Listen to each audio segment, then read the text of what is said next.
আমি ঢাকা জেলা হাতিঝিল থানা সিএনজি অটো রিক্সা 122 সদস্য আহ্বায়ক কমিটির সভাপতি, জাতীয় পার্টি দল বিএনপি।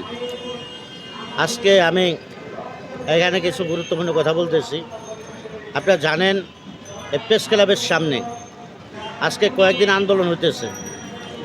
কারা আন্দোলন করতেছে? বৃহস্পতিবার দিন রাত্রে 10টা সাড়ে 10টার দিকে আমি এই যে এখন যে জায়গাটাতে দাঁড়াচ্ছি, এই জায়গাটাতে আমি 3টা লোকের সাথে কথা বললাম। আমি তাদেরকে জিজ্ঞেস করলাম, ভাই আপনারা যে আন্দোলন করেন, কিসের আন্দোলন এটা? তারা আমার প্রশ্ন করলো যে বর্তমানে আমলিকের আমলে টেন্ডার হয়েছে, আমরা বেতন পাইছি, বউ বলা মানলে চলতে পারছি, আজকে আমাদের বেতন নাই, তার জন্য আমরা রাস্তা নেমে আন্দোলন করতেছি। আমি তারে বললাম যে আপনাদের যে আন্দোলনটা, আমরা 1200 টাকা আজকে গাড়ি জমা দিই, আজকে সারাদিন আমি 170 টাকার গ্যাস পাচ্ছি, যে জায়গায় আমার 400 টাকা গ্যাস লাগে, তারপর তো আমরা আন্দোলন করি না। আপনারা সহযোগিতা করবেন, বাংলাদেশে যদি নির্বাচিত সরকার আসলে আপনাদের যা দাবি আছে তা পূরণ করে নেবে। উনি আমারে বলল, আমার প্রশ্ন জবাব দিল যে আজকে যে আমরা যে আন্দোলন যে বাদ দেবো, আমলিকের সময় টেন্ডার হয়েছে, আমরা বেতন পাইছি, আজকে আমরা বেতন পাই না, আমরা চলতে পারি না। আমলিকের আজকে বিএনপি যদি ক্ষমতা আসে, আমাদের তো দাবি তো ওরা মানবে না, যদি ওদের দলের লোকেরা যদি ওরা যদি লাভবান করে। আমি তাদেরকে বললাম, যদি আপনাদের যদি যৌক্তিক দাবি যদি থাকে, অবশ্যই সরকার মেনে নেবে। এখন তো বাংলাদেশে কোনো নির্বাচিত সরকার নাই। এই যে দেখেন, আমি গাড়িটা লয়ে বয়ে রয়েছি, সামনে রোজা, আজকে আমি দুর্ভোগে পড়তেছি। রাস্তায় এলে গ্যাস নাই, বাসায় গেলে পানি নাই। যারা গ্যাস পানি বিদ্যুতের লাইনে যারা কাজ করে, তারা আজকে বিভিন্ন জায়গায় বিভিন্ন ধরনের আন্দোলন করতেছে। কিসের আন্দোলন করতেছে? তাদের দাবি সরকারি করতে হবে, জাতীয় করতে হবে। আজকে তারা আন্দোলন করতে পারে, তাদের আন্দোলন আমি সমর্থন করি। তারা যদি নির্বাচনের পরে একটা নির্বাচিত সরকার আসলে তাদের কাছে যদি তাদের দাবিগুলো যদি তুলে ধরে, তাহলে মানুষের দুর্ভোগে পড়ে না, তাদের দাবি নির্বাচিত সরকার মেনে নেবে, যদি যৌক্তিক দাবি যদি হয়। আজকে দেখেন, তারা বাংলাদেশে কিছু কিছু লোক আছে আন্দোলন করতেছে। তারা যে আন্দোলন করতেছে, বর্তমানে বাংলাদেশে নির্বাচিত সরকার নাই, আমার বাংলাদেশে গ্যাস নাই, বিদ্যুৎ নাই, পানি নাই। আমলিক স্বৈরাচার এমনভাবে দেশটা রেখে গেছে, আমাদের বাংলাদেশে পাবলিকের ফিট পুরা দেওয়ালে ঠেকে গেছে।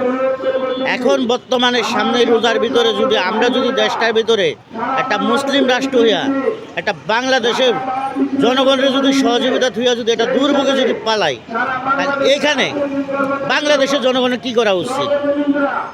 আমি বাংলাদেশের জনগণের তরফ থেকে বলতেছি, যদি সামনের দিকে যারা মানুষ আন্দোলন করতে পারে, আমাদের অন্যায়ভাবে 200 টাকার মামলা 5,000 টাকা করছে, আমরা আন্দোলন করতে পারিনি। কার জন্য করতে পারিনি? শাহজাহান খাঁর জন্য। শাহজাহান খাঁ বলছে যদি আমরা আন্দোলন করি সরকার পড়ে যাবে। 200 টাকার মামলা 10,000 টাকা করছে, কিছু বলতে পারিনি। আজকে যারা জনগণের দুর্ভোগে পালানোর জন্য যারা আন্দোলন করতেছে, অন্যায় অত্যাচার করতেছে, তারা যদি কোনো বাংলাদেশের বর্তমানে প্রধান উপদেষ্টারে যদি বিপদে ফেলানোর জন্য যদি কোনো আমলিকের বাংলাদেশে প্রতিষ্ঠা করার জন্য যদি কোনো আন্দোলন যদি করে, তাহলে তাদের প্রত্যেকের গ্রেপ্তার করতে হবে, তাদের প্রত্যেকের গ্রেপ্তার করতে হবে। কারণ তাদের যদি যৌক্তিক দাবি যদি থাকে, এই উপদেষ্টা যদি পূরণ যদি না করে, নির্বাচিত সরকার আসলে যদি তারা যদি তাদের দাবি যদি না মানে, তাদের সাথে আমরা পরিবহন শ্রমিক প্রয়োজনে একাত্র হয়ে রাস্তায় নামবো। তাদের সাথে আমরা পরিবহন শ্রমিক একাত্র হয়ে রাস্তায় নামবো। তাদের কীভাবে দাবি বাস্তবায়ন করতে হয় তা আমরা দেখব। যদি এখন যদি তারপরেও যদি তারা কিছু কিছু লোক যদি বাংলাদেশের জনগণের দুর্ভোগ বাড়ানোর জন্য, আমলিকে প্রতিষ্ঠা করার জন্য, আমলিকের আমলে লাভবান হয়েছে এগুলো ধরে রাখার জন্য যদি এখনও যদি ওই ধরনের যদি আন্দোলন যদি চালায় যদি যায়, যদি তাদেরকে এই রোজার ভিতরে যদি তাদেরকে যদি গ্রেপ্তার করা যদি না হয়, বাংলাদেশের জনগণের নিয়ে প্রধান উপদেষ্টার বাসভবন চতুর্সাইড দিয়ে আমরা পরিবহন শ্রমিকরা গ্রেপ্তার ঘিরাও করব। কারণ আমরা সব কিছু মেনে নিতে পারবো, রোজার ভিতরে কোনো পাবলিকের দুর্ভোগ আমরা মেনে নিতে পারবো না। আজকে দেখেন, হাজার হাজার মানুষের আজকে দুর্ভোগ, আজকে মানুষ চলতে পারতেছে না, গ্যাস নাই, বিদ্যুৎ নাই, পানি নাই, সারাদিন রাস্তায় শুয়োরের মতো পরিশ্রম করে যায়, বাসায় একটু গোসল করতে পারে না, পানিও পাবে। মানুষের রান্না করে খাইতে পারে না গ্যাসের জন্য, গাড়ি চালাতে পারে না গ্যাসের জন্য। কেন? এতদিন 16 বছর কইছিলেন, দুদিন চিটাগাং, দুদিন ঢাকা, দুদিন চিটাগাং, দুদিন ঢাকা, দুদিন ওই জায়গায়, দুদিন ওই জায়গায়, এইভাবে দিন কাটাইছে। ফ্যামিলির উপর আক্রমণ হয়েছে, গ্রেপ্তার হয়েছি, অনেক চালাকি করে আমলিকের লোক ধরে কিন্তু জেলখানার থেকে বাইর হয়েছি। বউ পোলা ভাইনের মুখে 10টা টাকা দেয়া একটা কুণ্ড তুলে দিতে পারেনি বউ পোলা ভাই খাওয়ার জন্য, এইভাবে আমাদের দিন গেছে। তাহলে আজকে সেই দেশে আজকে দেখা আমলিক খেদাইছি স্বৈরাচারী করে দেখা। যদি বাংলাদেশে যদি কেউ যদি আবার যদি বাংলাদেশের জনগণের ভাগ্য নিয়ে যদি ওই ধরনের যদি সিনেমিনি যদি খেলতে যায়, তাহলে আমরা সাধারণ পাবলিক ওই আমলিকের বিরুদ্ধে যেরকম রাস্তায় নামছি, ওদের বিরুদ্ধে রাস্তায় নামতে আমরা দ্বিধা করবো না। আর আরেকটা কথা, বাংলাদেশে কিছু কিছু লোকের মুখে বর্তমানে শুনতেছি বুকের মুখে রাম রাম, ভূতের মুখে রাম রাম শুনতেছি। বলে কীরকম? সারা জীবন দেখে আইছি জাতীয় নির্বাচন আগে হয়, স্থায়ী কমিটি জাতীয় স্থায়ী নির্বাচন পরে হয়, এলাকার চেয়ারম্যান নাম্বারের নির্বাচন পরে হয়। এখন বর্তমানে দেখতেছি কি আরও কিছু ষড়যন্ত্র চলতেছে। কী ধরনের ষড়যন্ত্র? বর্তমানে দেখতেছি কি মানুষে বলতেছে আগে বলে কি স্থায়ী নির্বাচন হবে, তারপরে জাতীয় নির্বাচন হবে। আমার বাংলাদেশে বর্তমানে আইনশৃঙ্খলা ভালো না, বর্তমানে প্রশাসন তেমন আগের মতো কাজ করতে পারে না, প্রশাসন কিন্তু ভয়ের ভিতর আছে। বাংলাদেশে সবচেয়ে বেশি মারামারি হয় স্থায়ী নির্বাচনে, জাতীয় নির্বাচনে মারামারি কম হয়। এখন বর্তমানে আপনি দেখা যায় অধিকাংশ দলের মাথা বর্তমানে দেশে নাই, এমপি নাই, মন্ত্রী নাই, কেউ নাই। আজকে যে যেখান থেকে আছে, আজকে আমি একটা দলের 122 সদস্য আহ্বায়ক কমিটির সভাপতি আছি। আমারও তো লোভ জাগবে যে আমি এখানে একটা চেয়ারম্যানের নির্বাচন করি, তাহলে আমার লোভ জাগলে যে আমি নির্বাচন করতে হবে, এটা তো ঠিক না। আর এখন বর্তমানে ধরেন দেশের ভিতরে তো কোনো আইনশৃঙ্খলা বলতে কিছুই নাই। আর মেন সমস্যা হলো বর্তমানে দেখা যায় কি আমি যদি বাংলাদেশে যদি নির্বাচনটা যদি জাতীয় নির্বাচন যদি আগে হয়, একটা এমপি থাকবে, মন্ত্রী থাকবে, তারা একটা দল একটা লোক সমর্থন করবে, তারা নমিনেশন দিবে, তারপর তো স্বতন্ত্র 2-1 হবে, বেশি হবে না। আজকে তো দেখা যায় কি যেগুলো বড় দল আছে, যেরকম বিএনপি একটা বড় দল, ওদের ধরেন যে দেখা যায় একটা সিটের থেকে দেখা যায় কি 20 জন, 25 জন, 30 জন দাঁড়াবে। ওদের কিছু লোক থাকবে, টাকা পয়সা দিয়ে লোক সেট করবে, কর্মী দাঁড়াবে, তারা আজকে মারামারি করবে, হাজার হাজার লোক মারা যাবে, হাজার হাজার লোক পঙ্গু হবে। এগুলো দায়ভার কারা নেবে? এগুলো দায়ভার কারা নেবে? তাহলে এতদিন যেভাবে চলে আসছে সেভাবে নির্বাচন করবেন। আপনাদেরকে বসানো হয়েছে জাতীয় নির্বাচনের জন্য, বাংলাদেশের জনগণের একটা সুস্থ নির্বাচনের ব্যবস্থার জন্য, ওই ধরনের ব্যবস্থা আপনারা করবেন। আজ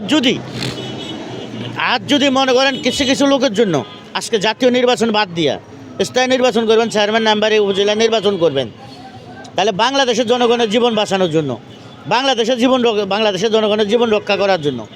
বাংলাদেশের জনগণ মরতে শিখছে, কিন্তু বাংলাদেশের জনগণ পিছপা হইতে শিখেনি। বাংলাদেশের জনগণ কিন্তু আপনাদেরকে আবার দাঁত ভাঙা জবাব দিতে পারবে ইনশাল্লাহ। আপনাদেরকে যেভাবে এতদিন চলে আসছে, আমরা চাই না যে বাংলাদেশে আর একটা লোকের পানানি হোক। বাংলাদেশে যেভাবে এতদিন সুস্থ দ্বারা নির্বাচন হয়ে আসছে, ওই ধরনের নির্বাচন করবেন। কে লাভবান হলো, কে ক্ষতি হলো, আপনাদের এটা দেখার বিষয় না। আপনাদের নির্বাচনে যায় জনগণের যারা সমর্থন করবে সে ক্ষমতা যাবে, সে ক্ষমতা যাবে, সে সংসদে যাবে, তাদেরকে আমরা ফুলের মালা দিয়ে বরণ করে নেব। আর যদি আপনারা যদি মনে করেন যে না, এখন বর্তমানে দেখা যায় কি বিএনপির চেয়ারপারসন বেগম খালেদা জিয়া দেশে চলে আসলে তাদের মোটর অন্যদিকে ঘুরে যাবে, অমুকে চলে আসলে ওদিকে হবে, কিন্তু অনেকজন হাইরা যাবে না। আমরা কে হারলো কে জিতলো আমরা এগুলো দেখার বিষয় না। আমরা বাংলাদেশের জনগণ যা তাই আমরা জনগণ এটা চাই। কিন্তু বাংলাদেশের জনগণের ভাগ্য নিয়ে কেউ চিনিমিনি খেলতে আর দেওয়া হবে না। আর আরেকটা কথা, বাংলাদেশে জানেন এই পর্যন্তই স্বৈরাচার ছিল, হানাদার বাহিনী ছিল, অনেক বাহিনী ছিল। পাকিস্তানে ছিল হানাদার বাহিনী, বঙ্গবন্ধু ছিল লক্ষ্মী বাহিনী,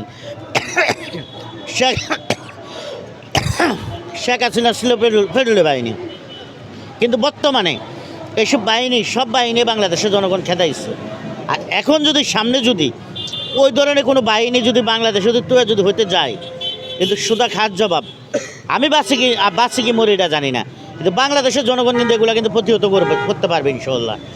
বাংলাদেশের জনগণ যেখানে ধরেন যে বর্তমানে শেখ হাসিনার মতো লোক যে বলছে আমারে ঠেকাকে ক্ষমতা আসছি, আমারে ঠেকানোর মতো লোক নাই, তার মতো লোকের খেদাইতে পারছে, তাহলে এখন বর্তমানে যারা আছে তাদেরকে খেদাইতে বেশি সময় লাগবে না। আর আরেকটা জিনিস, বর্তমানে জায়গায় জায়গায় চাঁদাবাজি, দুর্নীতি, ছিলতাই জায়গায় বর্তমানে দেখতেছি কি বাসার সামনে তালা গুলি করে যারা চুরি ডাকাতি করে, তারা কারা? এতদিন যারা রাস্তার ভিতরে চাঁদাবাজি করছে, টেন্ডারবাজি করছে, বিভিন্ন জায়গায় এটা সিটি কর্পোরেশনের টুল দাও, উড়া দাও, হিড়া দাও, অমুক জায়গায় চাঁদাবাজি করছে, অমুক জায়গায় চাঁদাবাজি করছে, আজকে তারা ছাড়া রাস্তার ভিতরে চাঁদাবাজি করার মতো শক্তি কাগজ আছে, শক্তিকার আছে। আজকে দেখেন বাংলাদেশের সাধারণ জনগণ যারা আছে, সাধারণ জনগণ চায় শান্তি। বাংলাদেশের জনগণ ঢোকায় শান্তি, বাংলাদেশের জনগণ কিন্তু হানাহানি চায় না।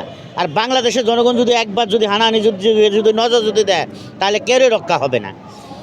আমরা যেরকম আজকে গ্যাসের জন্য আজকে যেরকম আমরা দেউলি হয়ে আছি, বাংলাদেশের সাধারণ জনগণও কিন্তু শান্তির জন্য দেউলি হয়ে আসছে। যদি এগুলো যদি বেশি যদি একটা যদি বেশি যদি ঝামেলা যদি হয়, তাহলে বাংলাদেশের জনগণ যত যা কিছু আছে সব কিছু প্রতিহত করবে।